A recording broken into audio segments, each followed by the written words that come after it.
Hi,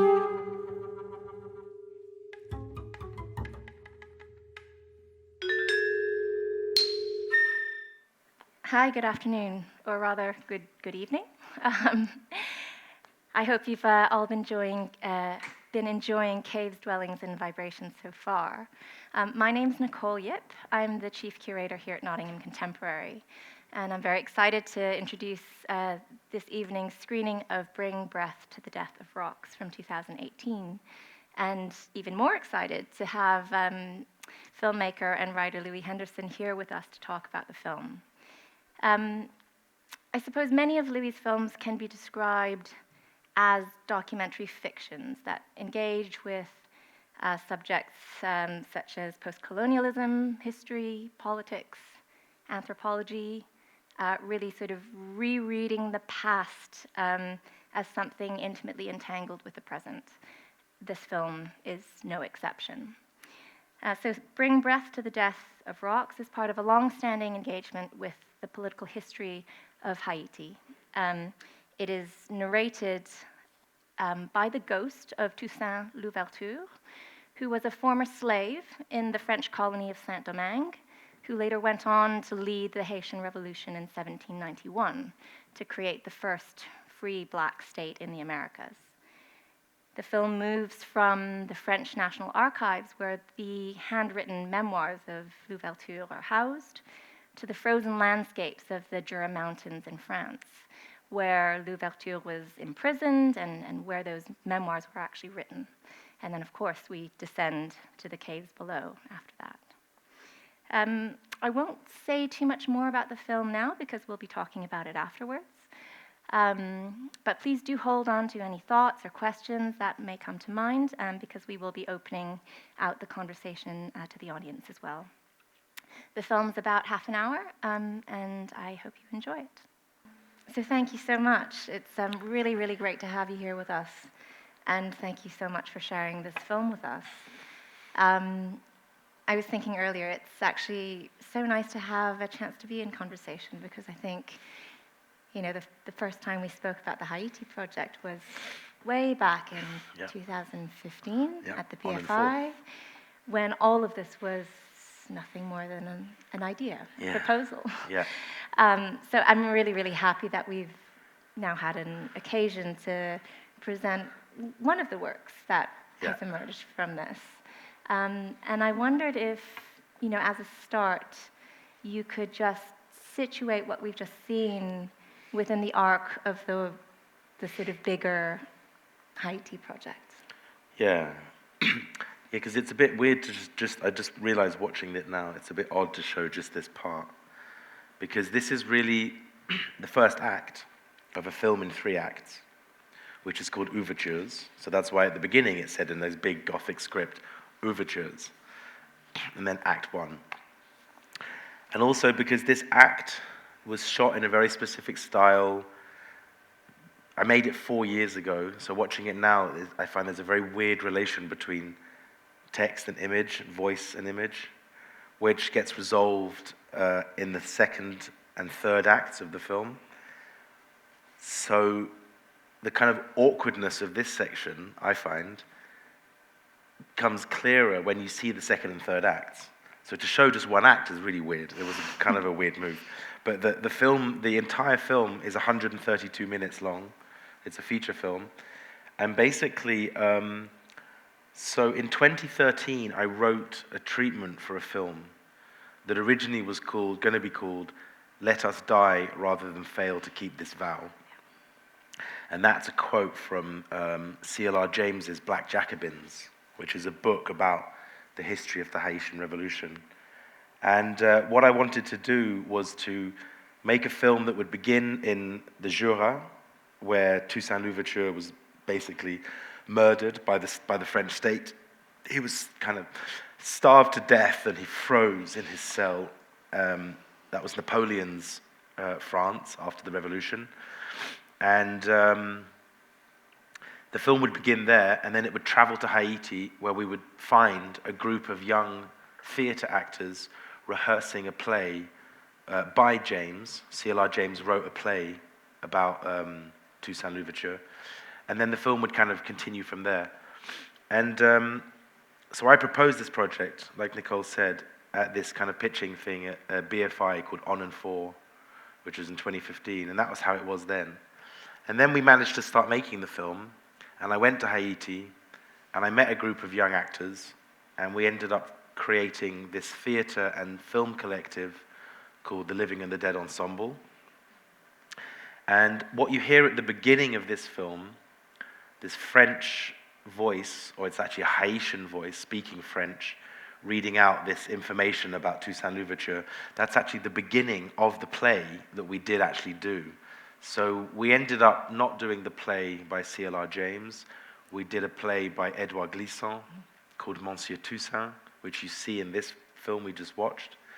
And I went to Haiti in 2017 with my collaborator at that time, this guy called Olivier Marbeuf, and we worked with this group of 8 young poets and actors, and we translated Monsieur Toussaint by Edouard Glissant from French into Haitian Creole, and we did a performance of that play as part of the Ghetto Biennale, which is an art biennial that takes place in Port-au-Prince.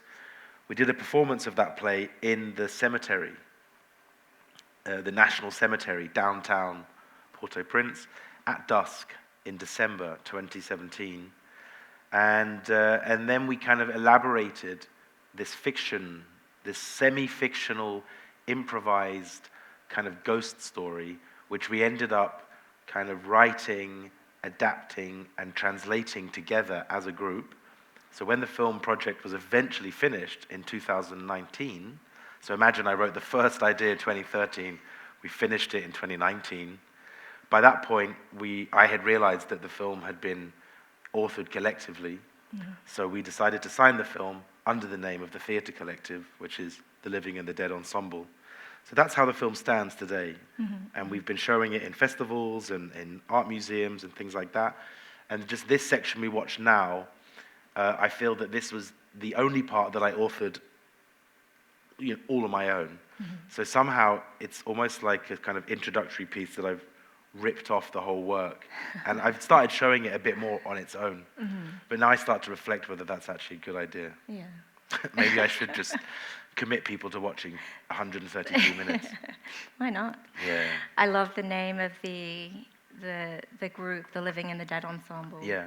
It kind of brings to mind what Mark Fisher called the Gothic flatline, which is this sort of realm where there's no distinction between the living and the dead, the animate and the inanimate, and the kind of possibility of agency is not dependent on being alive. And even though the Living and the Dead Ensemble don't necessarily feature in this part of the film, it feels very kind of relevant in what you're trying to do here. Yeah, entirely. I mean, so that name, the Living and the Dead Ensemble, really, it comes from Glissant as well. So in the play, Monsieur Toussaint, there's a chapter called Les Vivants, and there's a chapter called Les Morts, so the living and the dead, and then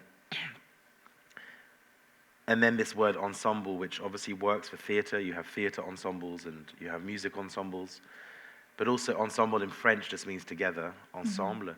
So the Living and the Dead Ensemble was just a way for us to kind of think about precisely that question of how, if we're situating ourselves in the world of the living, we're constantly, that world of the living is populated by the dead, perhaps more dead than living even. There's a tendency to think that that's a specifically Haitian sort of cultural trait, let's say, coming from voodoo. But I would say as an English person, it's really part of the culture that I grew up with and in as well. Related to the Romantic and Gothic traditions in literature that tried to revive an interest in these kind of things in, the 18th and 19th centuries as well. But for sure, in Haiti, in Haitian voodoo culture, that's the crux of their kind of worldview, which is an animist worldview, and also, an animist worldview within which the dead are very much populating the world of the living, and there's also the possibility for the living to enter into the realm of the dead, the world of the dead, through things like possession and trance. And also just like the cemetery where we did the first performance of the play, Monsieur Toussaint, And also, just to say, Monsieur Toussaint by Edouard Glissant, it's a play about Toussaint Louverture, as he's dying in his prison cell. He's on his deathbed, and he's dying, and he's visited by ghosts from Haitian history. So they've come all the way across the Atlantic to his castle prison, and they're kind of putting him on trial, and they're talking to him about his failures as a revolutionary leader. So the play itself is all about, as Glissant calls it in his introduction to the play, a particular like Caribbean understanding of how the present is haunted by ghosts from the past. And then we did the play in the cemetery in Port-au-Prince. So the actors are playing ghosts, effectively, in our play, in our adaptation of Glissant, within the cemetery. And the audience that were watching, if they weren't careful, they would trip over a bone or a skull, because the cemetery in Port-au-Prince is a somewhat kind of unruly cemetery. There's lots of bones and skulls kind of scattered in various parts of the place. It's also a sacred cemetery for the voodoo religion. And in voodoo, in Haitian voodoo, that cemetery is considered both as the place where you go when you die, but also where you are reborn spiritually. So this thing of, I suppose, the film as well, and the work we do as a group, we're constantly trying to, I suppose, even the idea of living dead, it's an interesting oxymoron. And I'm fascinated with oxymorons in the way that they can bring two apparently opposed terms together. It's a kind of dialectical way of thinking of language. And to bring living and dead together, we understand that, in fact, of course, they don't cancel each other out. They're actually sort of mutually kind of in agreement with each other, in fact. And the film here, I keep on pointing there, but it was here, tries to deal with that the whole way through, and especially with how this idea that literature, as stored in books or in archives, is a resource to kind of access, of the voices of those ghosts that might exist in the present. Yeah, and this sort of relationship that you build between the written word and the landscape is something that's very distinct in the film. I mean, there's some beautiful sequences quite early on where it almost feels like you're almost drawing this kind of equivalence between these reams of archival papers and the sort of sedimented layers of the landscape. There is, of course, a kind of lineage to this kind of methodology in the history of cinema. And I was curious to hear you say a little bit more around your thinking around this, and perhaps also around any points of reference that guided your thinking. Yeah, for sure. I mean, the main reference is obviously the cinema of Daniel Louis and Jean-Marie Straub. And Jean-Marie just died, actually, recently, which was really sad. They're two French filmmakers who I appreciate enormously. And there's a book written by another French guy. I'm a bit of a Francophile. There's a famous French guy called Gilles Deleuze who wrote a book called Cinema 2, The Time Image, and he writes this whole chapter 9, it's called The Components of the Image. And in there, Deleuze tries to kind of unpick and elaborate upon what he calls an archaeological image and a stratigraphic image. So he tries to think about certain types of cinema which borrow their methodology and their aesthetics from archaeology and from stratigraphy. And actually Deleuze says, the visual image in Jean-Marie Straub and Daniel Rouillet's cinema is the rock. So the rock represents this various different things in the cinema of Straub and Rouillet, but specifically what he picks up on, and this is what I've been fascinated in for many years, is this thing where you see in the cinema of Straub and Rouillet, and it's what I really try to explore in this film, which is how in cinema you can see a shot of something, let's say the landscape in the Jura, you see a mountainside, and then you can hear a sound that has, in the first instance, no relationship to what we're looking at. So it's the sound that's out of sync with the image that we're looking at. in the sense that it's non-diegetic. Yeah. So, and in the cinema as Traubenrie, it's often a voice, which is this non-diegetic sound. And the voice even further in terms of its like, it's kind of like, sort of the I don't know how you call it, the sort of breaking of a kind of, the way the voice brings the image even more out of sync with the sound is that the voice speaks about something else that you're also not looking at. So you have this kind of Like disparity coming out of the time space of the image between what you're looking at and what you're hearing. And but then you realize through watching the film, I don't know if it comes across in this film or not, perhaps it's not that important, but what the voice speaks of is literally buried in that image. In the sense that what the voice is speaking about, or in this instance, you're looking at the landscapes that those texts you're hearing were written in, partly because it's the landscape that imprisoned Toussaint Louverture, where he wrote those letters that we hear. So yeah, anyway, so this is, I mean, that's something I borrowed from Jean-Marie Straub and Daniel Louis and tried to push it into different ground, because this is the kind of subject matter I don't think they ever would have approached, because they're extremely focused on different things. Yeah, so it was like a way that I would be following on with that lineage, but also as a decisive break away from their themes and topics as such. Yeah. It's maybe a little bit different, but it also reminded me a little bit of some of the theories of landscape from Japanese cinema. And people like Masao Adachi, who, you know, saw kind of like the ideologies and structures of power as being very much entrenched in the landscape. And I was thinking as I was watching that often the landscape itself feels like it's almost a character.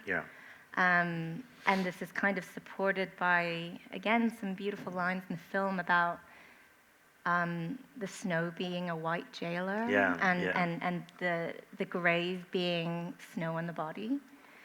And I wondered whether you considered your treatment of landscape as being kind of allegorical in that way. Yeah, no, entirely. I mean, so it's interesting you bring up Masao Adachi.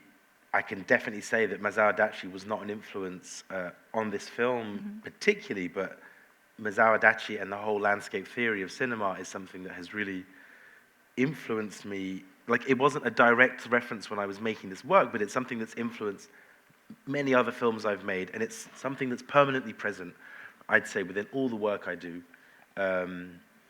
And on the first instance, what you said about how the landscape is representative of these structures of social control and power, and actually what happens in this film, and I didn't really realize this until I'd finished making the edit, in fact, but you start to understand that the landscape is actually weaponized by the French state.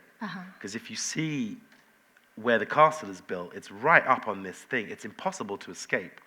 And Toussaint's prison cell, his walls are in fact made straight from the stone of the rock, of the mountainside. On one side it's brick, which they've built. On the other side it's just solid, thick mountain. So he's just stuck inside that very small space. And it's only when you descend into the depths of the castle that you can eventually find a way out, which obviously Toussaint never did because he died there. But in the film, I tried to dramatize the potential of his escape. But so the landscape is totally weaponized in the first part of the film. Well, it's shown as a landscape that has been weaponized by the French state. So you understand how the processes or the approaches that the French have had to landscape from a colonial position, both how they weaponize landscape and how landscape is used to extract wealth and resources from, doesn't only happen in Haiti, for example, it happens at home in France itself.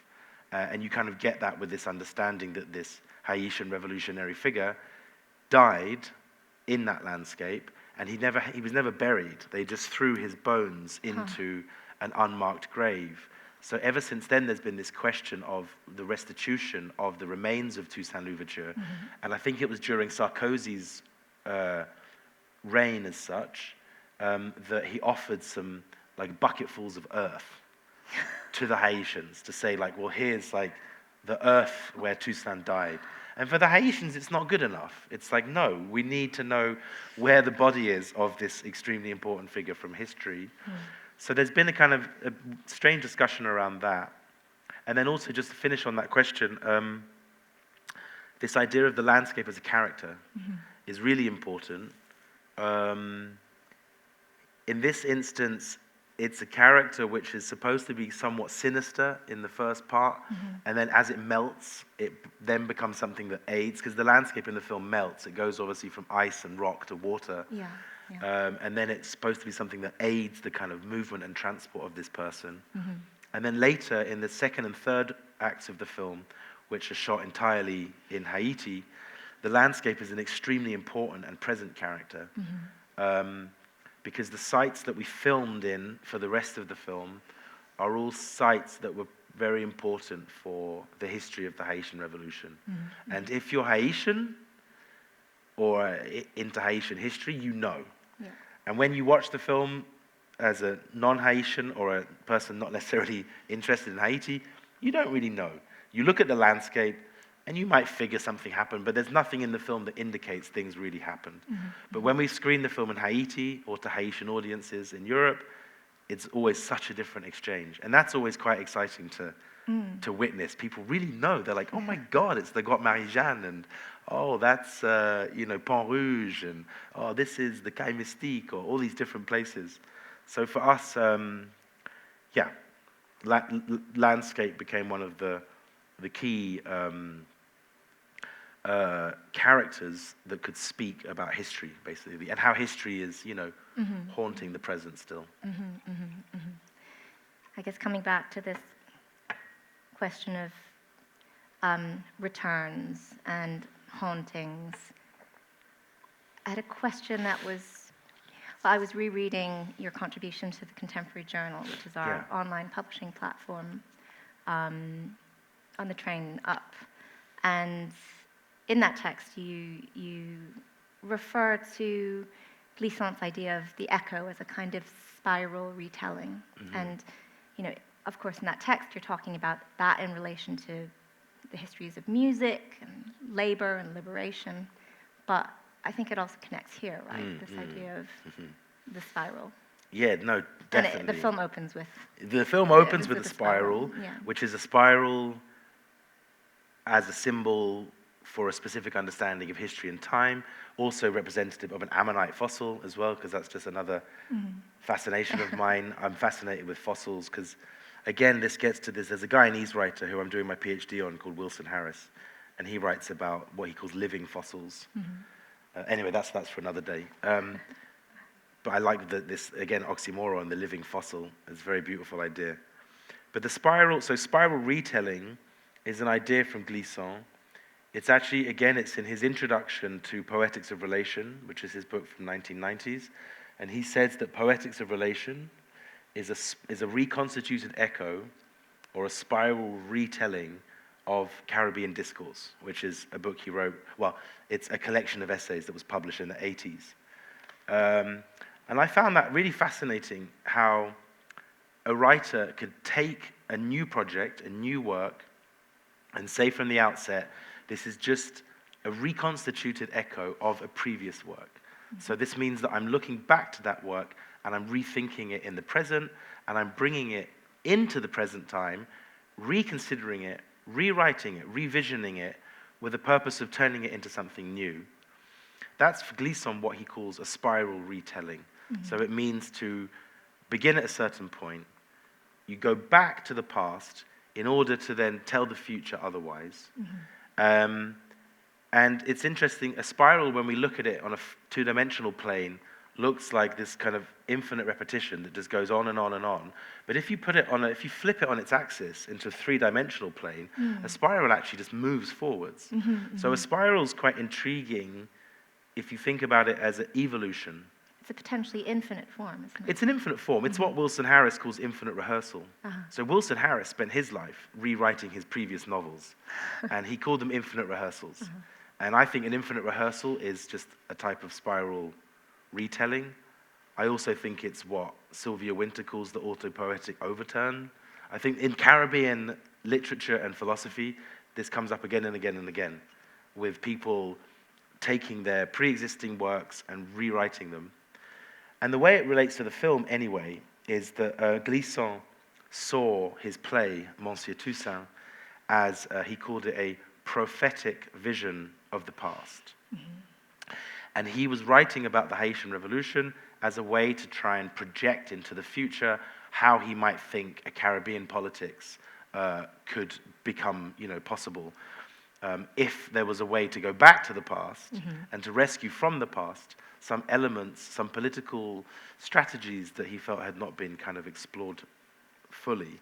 And it's the same thing that James does. C.L.R. James writes in the introduction to his book, Black Jacobins. He basically says the same thing about Black Jacobins.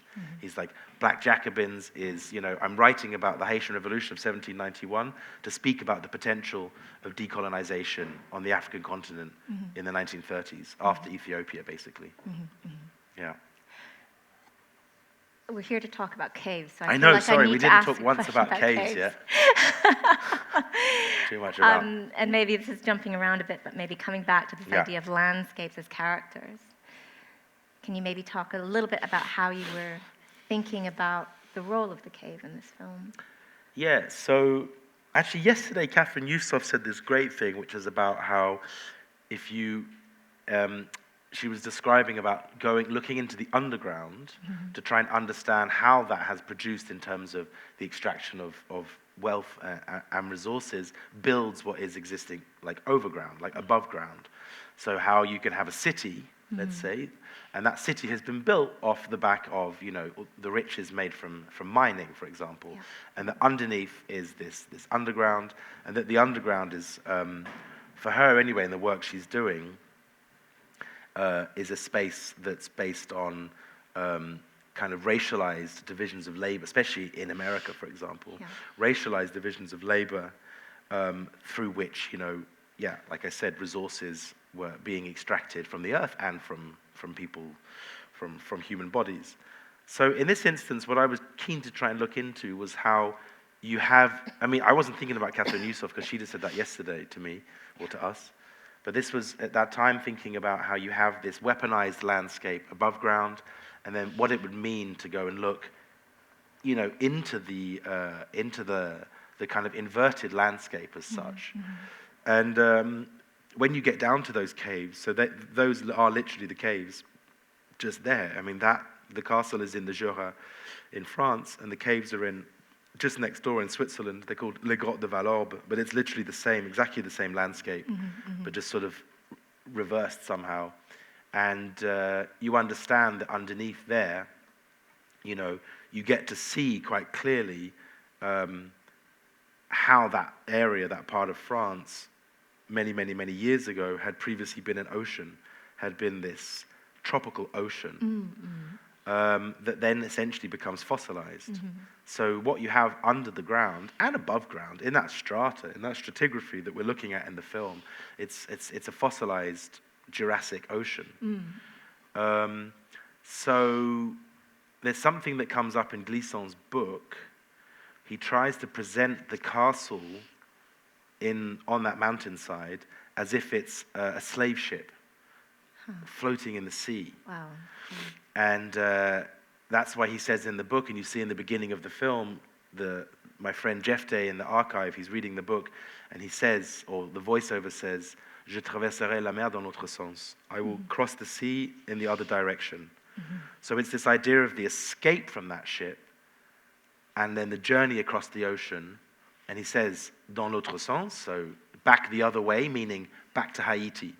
So this is the whole thing. Louverture will get back to Haiti. So for me, what was that ocean?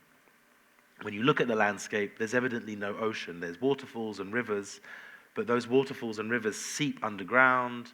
It's actually much more water underground. The rivers are huge underground. And that's what you see one shot in the film, this extreme torrent of water deep in the cave. So my understanding was that it was only through the underground and the cave,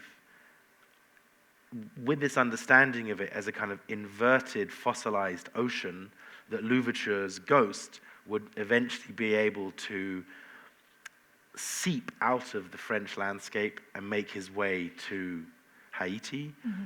And at the end of the film, you see this waterfall. That's actually a sacred voodoo waterfall in Haiti called Saute d'Eau. And actually, I regret now, I was going to add another shot on for tonight's screening, but I didn't, but I should have done. The camera pulls out from the waterfall, and you see a character standing in this tropical landscape. It's not the same person. It's another person. It's a young Haitian actor called James Fleurisson, who then, as the film progresses, you realize he's haunted by the ghost of Toussaint Louverture. So, exactly. So the cave was always supposed to be offering this, it's like a portal, it's like a black hole. Yeah. It's the space through which one sphere of existence gets destroyed and another sphere of existence becomes possible. So I guess it's a liminal space between these different worlds. And in the film, in fact, France is supposed to be dead. France is the world of the dead, and Haiti eventually becomes the world of the living. And I guess all of these ideas are sort of amplified or heightened by your choice of music. Oh, yeah. Oh. In the cave, right? We're hearing the Baroque. Yeah. We're hearing It's very camp. Monteverdi? It's Monteverdi and Purcell. Yeah. Yeah, you hear Purcell at the beginning. It's a funeral march that Purcell wrote at the end of the Baroque period. It's like 1695, I think. So it's like late Baroque, and it's chosen at the beginning to introduce this idea of a funeral, as if like France is, being given a funeral, or the French National Archives, French history is being funeralized. That's to say, I really quite dislike France. I lived there for so many years, and I still live there, but I just dislike it politically and philosophically, and that's why I make work about Haiti, because I think Haiti poses the most interesting challenge to the French Enlightenment. And the wine's good, and the cheese. But, so France is dead, and you have this funeral to announce France's death, this funeral music.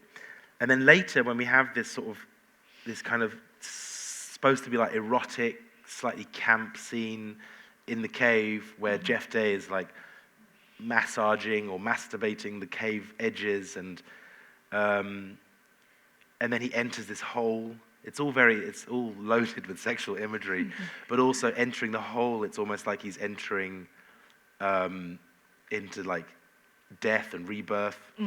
And before you have that, you have this piece of music from Monteverdi. And that's from his opera Orfeo, which is about the myth of Orpheus. And that particular fragment of music that you hear in the film is the exact moment in the opera where Orpheus is descending into the underworld to go look for Eurydice. I say it with a French accent, Orphée and Eurydice. Anyways, Eurydice and Orfeo. And what you hear, he's at the entrance to the world of to the underworld, and he has to cross the river Styx. And apparently, if in the Monteverdi version, because I think it's ever so slightly different, but in the Monteverdi version, you're hearing Orpheus tries to enter, and he's not allowed. And the way that he manages to do it, because there's a guard at the entrance to Hades, I think, and the way that he manages to do it is he plays his lyre. And he plays the lyre so beautifully that he managed to make rocks weep underground. And I found that so moving. I was like, wow, because I've always been fascinated with this idea of rocks speaking. We have in the film stratigraphy, so strata can write, so then we can read strata, so then strata speaks to us. But then rocks crying, and then later you have the waterfall, and it looks like this huge rock face just shedding tears. But you hear, anyway, Orfeo plays his lyre, and apparently it was so beautiful that, I think the guard at the entrance to Hades falls asleep or goes into this stupor, and then Orpheus can kind of jump in. And what's amazing with that piece of music is you hear it in the recording. They do this technique, and they do it on stage, where you have one lute player at the front of the stage and one lute player at the back. And he plays a dring, and then the guy in the background plays the ring, and it creates the effect of an echo. So they try to create how the cave resonance works, but on a stage. And you hear that there. You really hear Orpheus's lyre as it's echoing within the cave. So they understood archaeoacoustics back in whenever it That's was. from 1607. Yeah. So that shit was ahead of its time. Wow. But yeah, so that's what you're hearing. And the music is supposed to, even if you don't speak Italian, even if you don't know or care about Monteverdi and opera, it doesn't matter, because that's actually what's happening while you're watching it. Yeah. So whether you understand it or not, it doesn't matter, because it's happening. And it's supposed to seep into you as a viewer and take you also into a sort of reverie that then allows us to feel comfortable with the fact that the guy we're watching, Jeff Day, is actually committing suicide. He actually kills himself. That's the point of the film. He enters the hole in the cave and he never comes out again. He dies. And he kills himself to allow the ghost of Louverture to go back to Haiti. Amazing. It's I'm heavy. just conscious of time. Yeah. And perhaps we should open it out to the audience now. I think there are some roving mics going around. Yeah.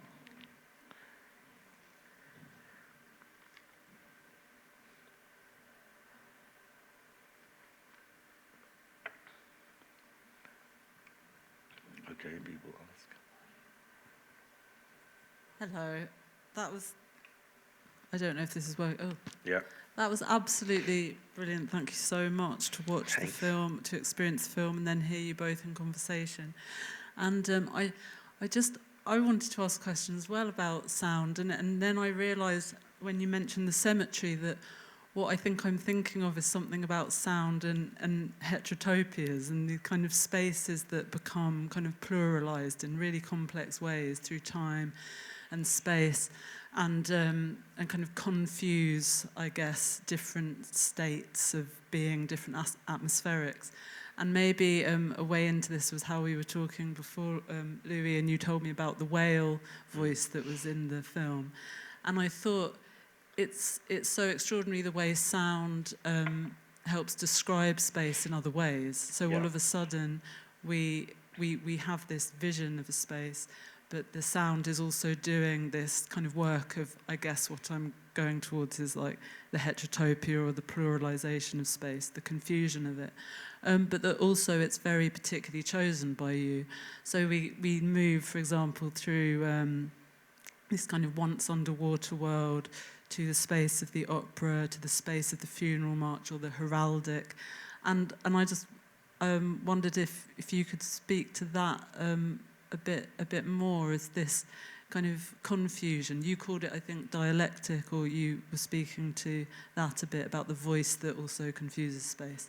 But about the way that sound brings a whole other kind of spatial dynamic to the vision. Yeah, no, I think that's really interesting, and it's something I've dealt with in other works as well. I think the thing that I find particularly fascinating with what sound can do, especially when it's related to, well, sound in cinema specifically, is for me really totally a spatial question in like various different ways. In one instance, it's like you imagine you have an image, you have a frame, which is a sort of limited portioning off of space. And I know this from, because like when I make my films, obviously I do all the, I do the editing and the sound work myself, but I work with sound designers and I work with sound mixers. And one of the most exciting experiences I ever discovered as a young filmmaker was when I did my first sound mix, a 5.1 surround sound mix of a film. And you sit in the studio with your film there, and you've always known the film as this flat space, basically, that perhaps recedes into space. And then when you sit with the mixer, and you realize that the sound is then what obviously fills the space here, so then you start to be like, oh wow, there's so many possibilities in terms of what I can do with the flatness and the limitations of the frame with sound. So sound for me then became the most exciting and interesting way that I could ever think about making films.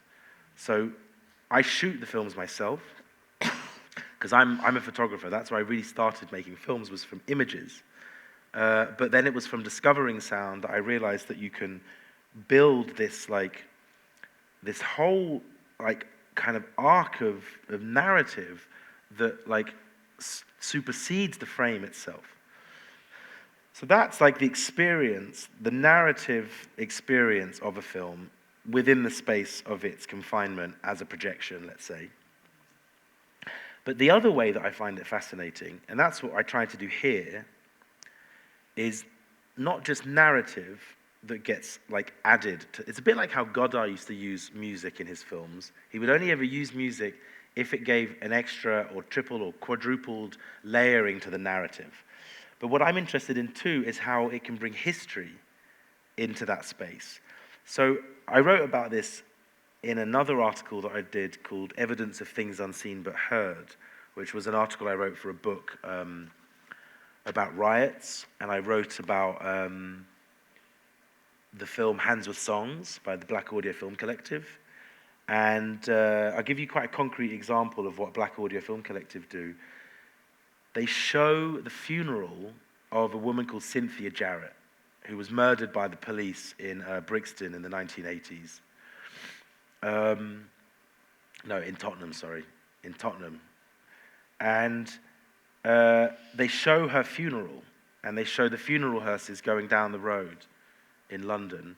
And you hear this song, this Rastafarian song, with Nyabingi drumming and lyrics being sung in Amharic. And what I say in that text is that the combining of those two very different histories and geographies gives, again, it's a kind of dialectics, in that it gives you a much richer and a more historicized, also in a different poetic kind of sense as well. It brings in all this sorrow and trauma and dread from the history of the Middle Passage in relationship to why Jamaicans, or why there is even Jamaica, and why there would even be Jamaicans in London. So in that instance, if we just had the shots of the hearse of Cynthia Jarrett, we would get the sense of trauma and dread and upset from her murder in 1985 in London. But with that addition of this sound from elsewhere, from Jamaica, I mean, Cynthia Jarrett was Jamaican, right? That's the sense of it. And that sound can kind of bring you this completely different geography and history, but when it's brought into the space of that image, it kind of amplifies and echoes a space and a time from elsewhere, and it adds to the richness of the reading and the understanding of it. And this is the way that I've used music and sound in every single one of my films, I think, pretty much always. And for me, that's one of the most exciting things. And Deleuze says in his book, he's like, it's only cinema that can do that. Mm-hmm. I mean, he's writing this in the 80s. There's obviously things have changed since then. But he's talking about theater and cinema. He's like, theater, you can't do this. But cinema, you can really do it. You can have completely separate things, and you bring them together, and it creates quite a unique understanding of the relations between those two things. So for me, that's, yeah. And that's related to stratigraphy, I think. For me, that's the stratigraphic. Mm-hmm. Sound is what amplifies the possibility of understanding what a stratigraphic image can be. I don't believe you can have a stratigraphic image without sound. You can't just film stratigraphy and say it's stratigraphic. A lot of artists, filmmakers do this. They just film a rock and they're like, that's geology. And you're like, right, but what? What is geology and what are we doing with geology? Okay, we can show a rock. That's why I like voice and music. It's, yeah.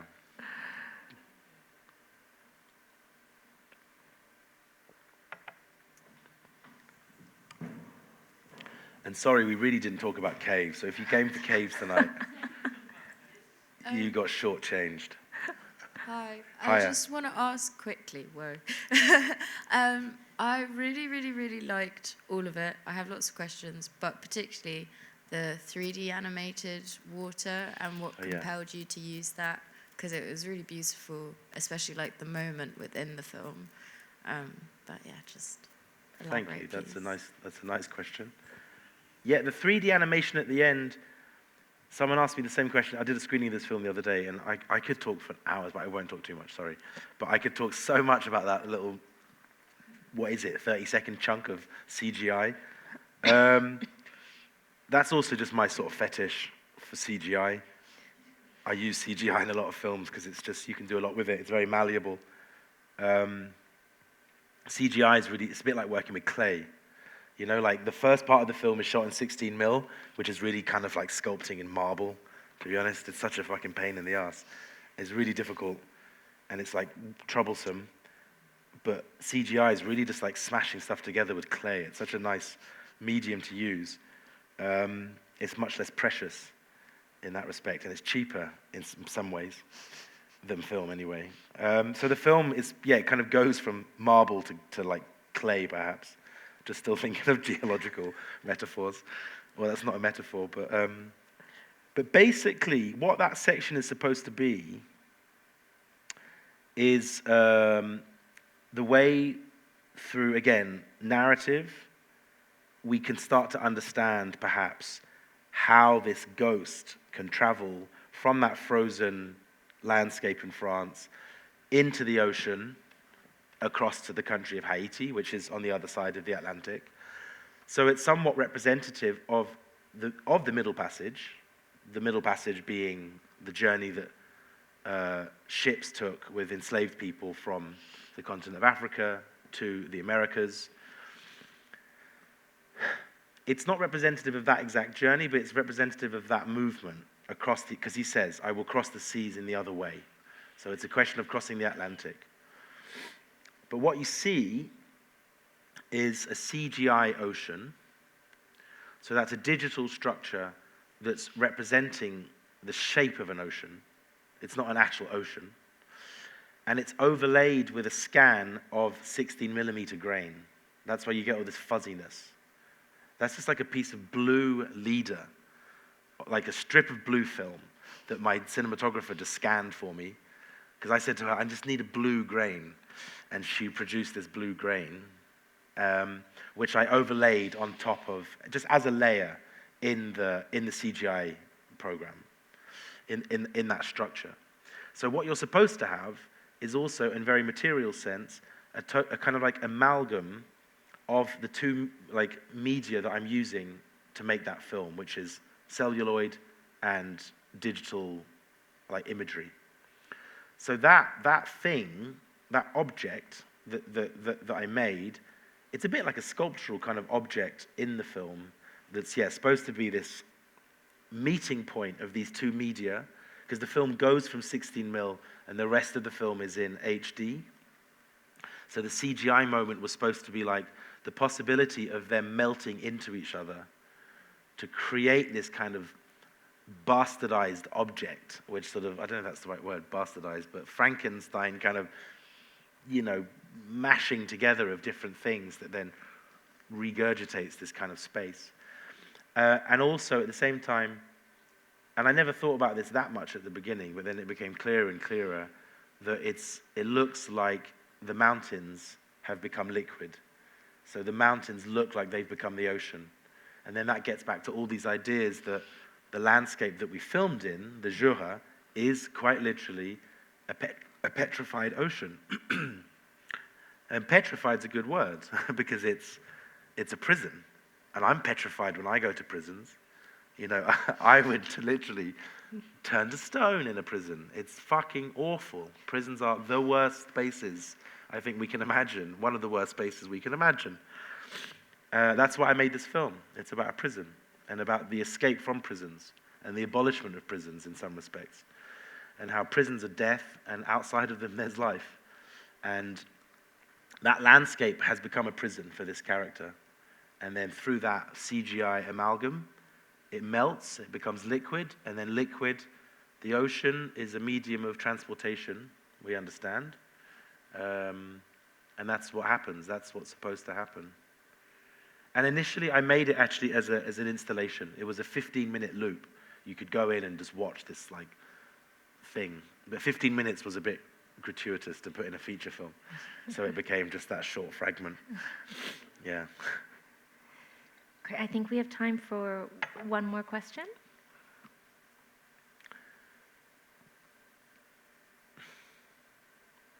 Anything on caves? I'll stop plugging that joke.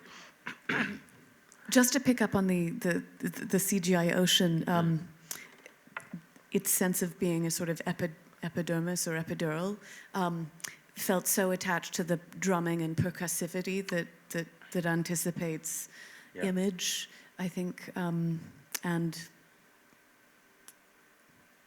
question perception, I'm not sure. But no, but that's extremely interesting. And I thought the same thing today, watching it. So there's so many things to say about that, and I won't say too much.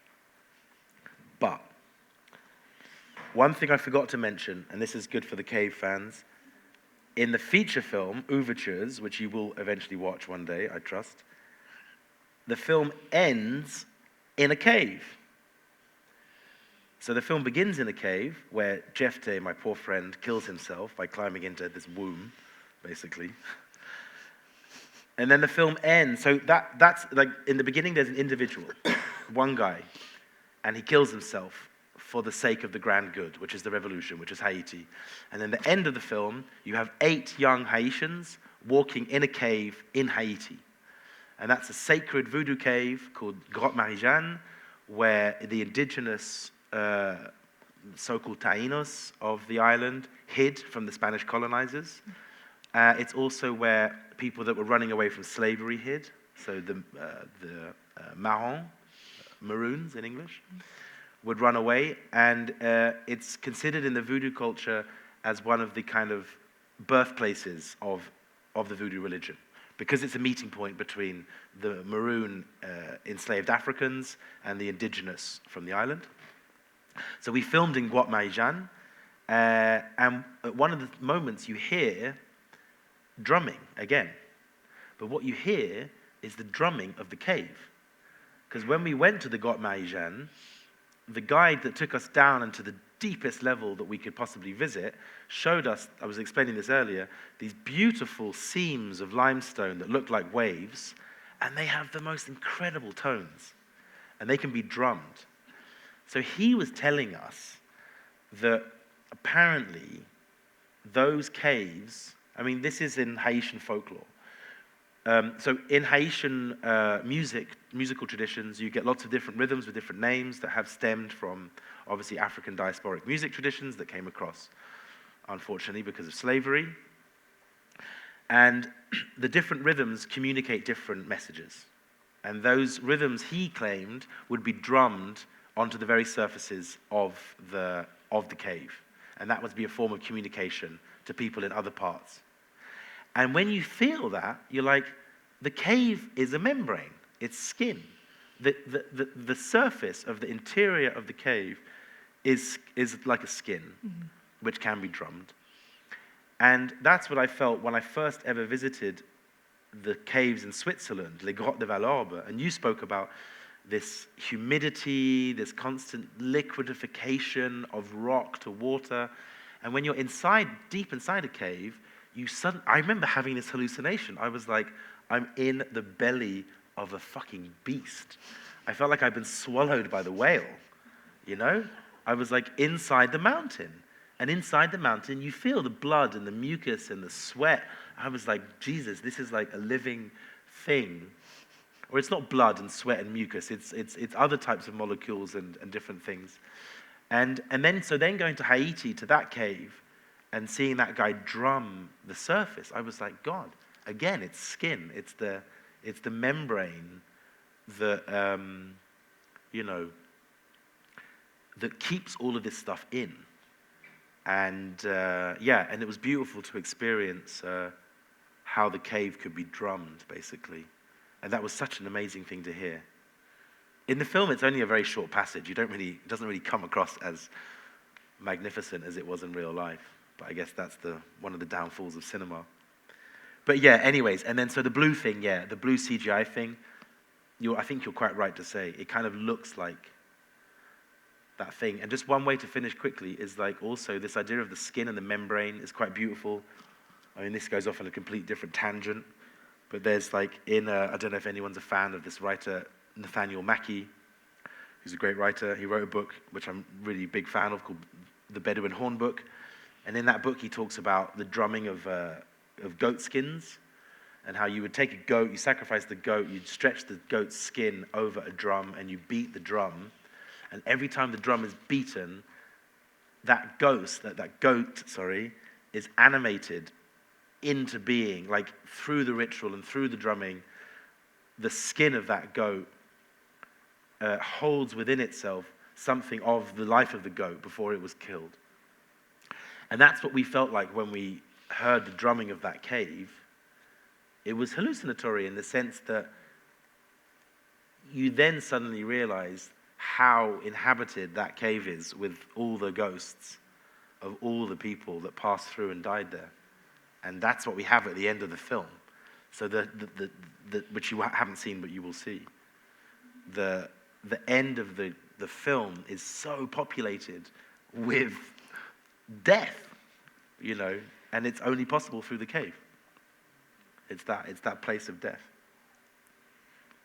Amazing. Well, if that's not enough incentive to watch the full film, then I don't know what will be. If you want to watch it, you pay me $5 and I'll give you a link. No, I'm joking. Actually, I can just share a link with people if they want to see the whole film, for sure. I don't know how, but we'll figure it out one day. Great. Thanks for... Thank you so much for such a generous conversation. Thank you. Thank you all.